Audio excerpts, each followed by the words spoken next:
Hello, everybody, and welcome to my new segment, Q&A with Faye.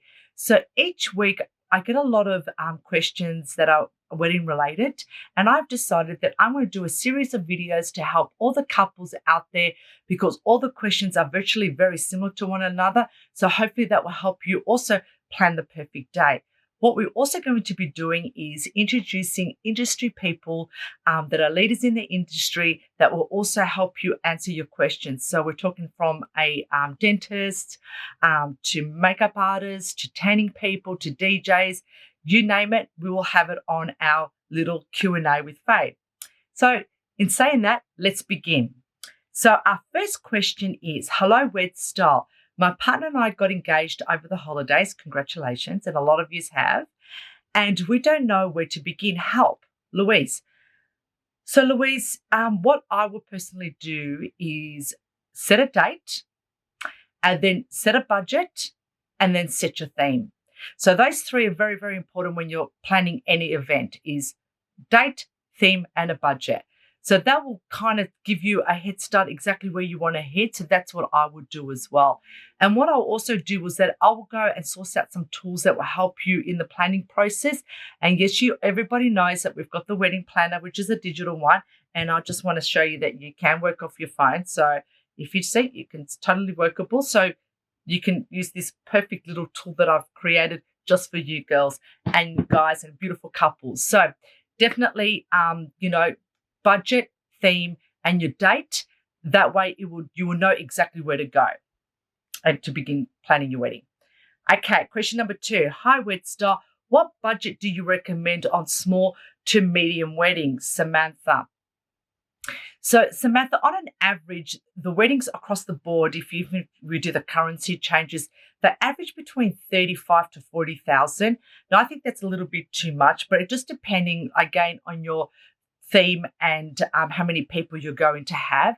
So if you're going to really budget it out, like some budget brides which plan everything and do everything themselves, they can actually accomplish that with like $10,000 and it's done and dusted.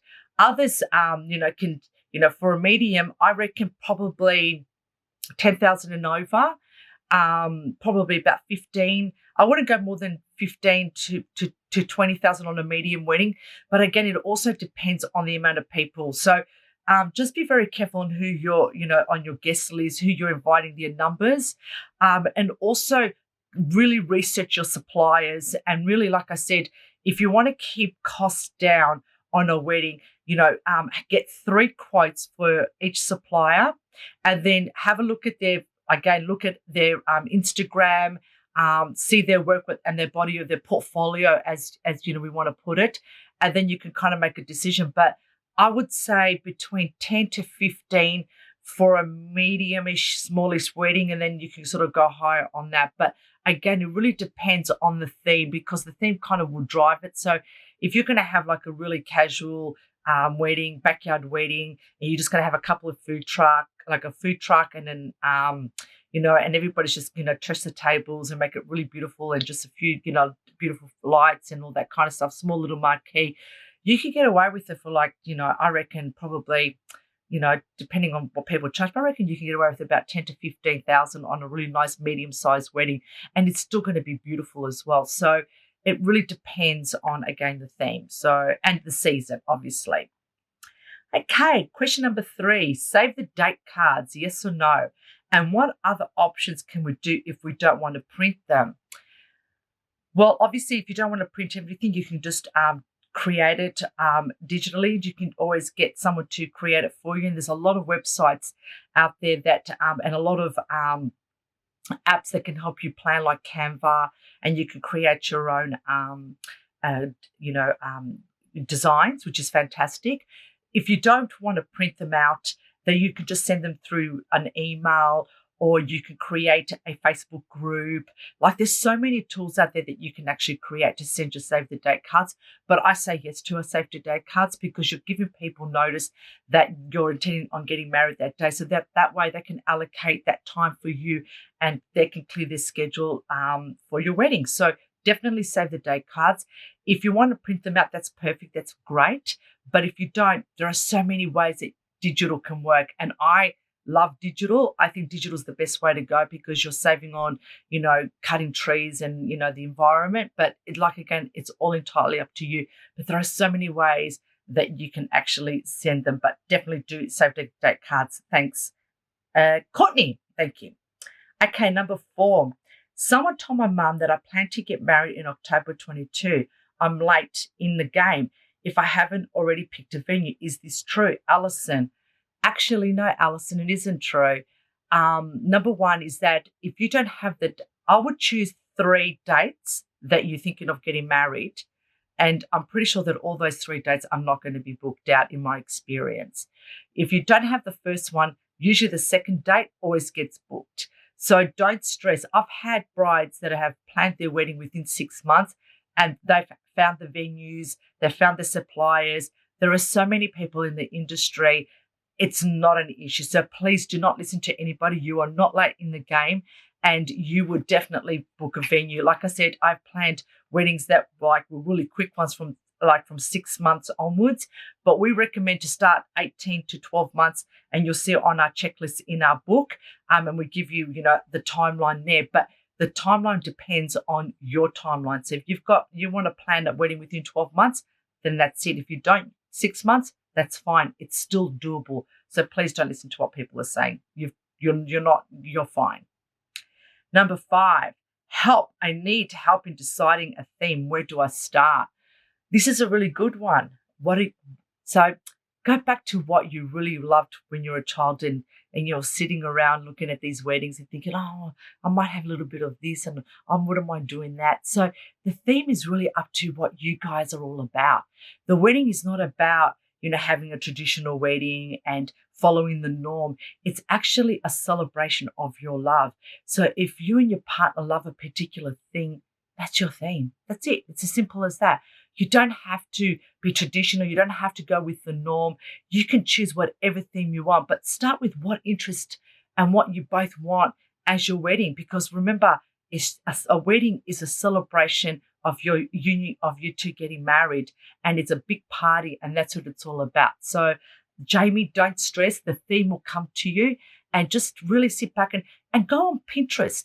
Have a look and see different themes there. It might be something that you like, a little bit of this and a little bit of that. You might have something, you might create something completely different. So don't stress, the theme will come to you.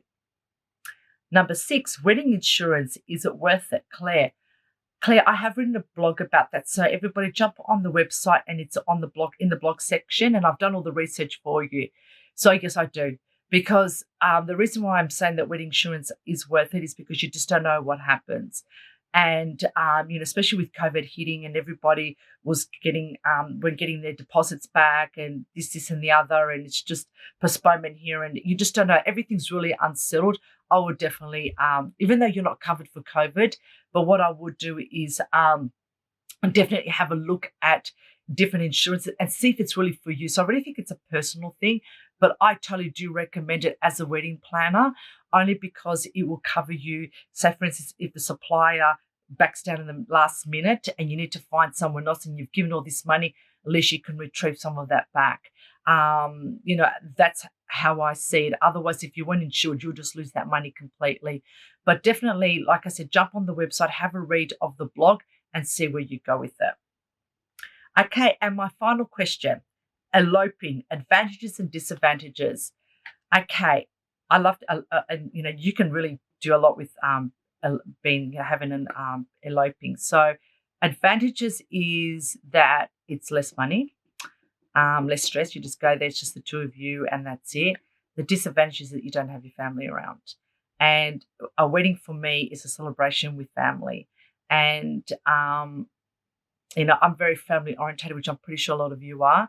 I mean, you can still elope and then later on have, especially during these times, you could definitely have an elope. And then when things settle down and, you can have a bit more people at a gathering or what have you, then you can have that massive party, which, and it gives you time to save, for it, or you could put money elsewhere. But it really depends on whether, it's something for you. So really have a think about it, because remember, we're only getting married once. and you really want to make sure that you're going to have the wedding that you both planned for. And if it's, you want to elope, I reckon go for it. It's entirely up to you. But it does have its advantages and its disadvantages. But really, Amy, I would really think about it.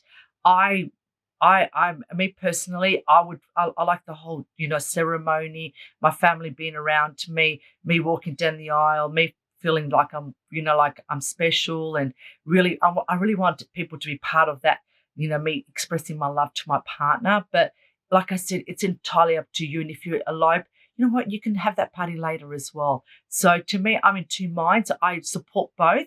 But again, it's entirely up to you. But do your research if that's something that you really, really want to do. But remember, there's always ways of going around different situations.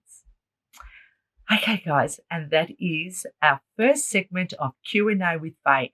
So, like I said, I'm going to put all the links down below where you can send your questions. Please join my Facebook group, because that's the group is where I'll draw those. I can answer those questions, especially when we get industry leaders in to do a shared video, so that way you can ask those questions. So until next time, happy planning.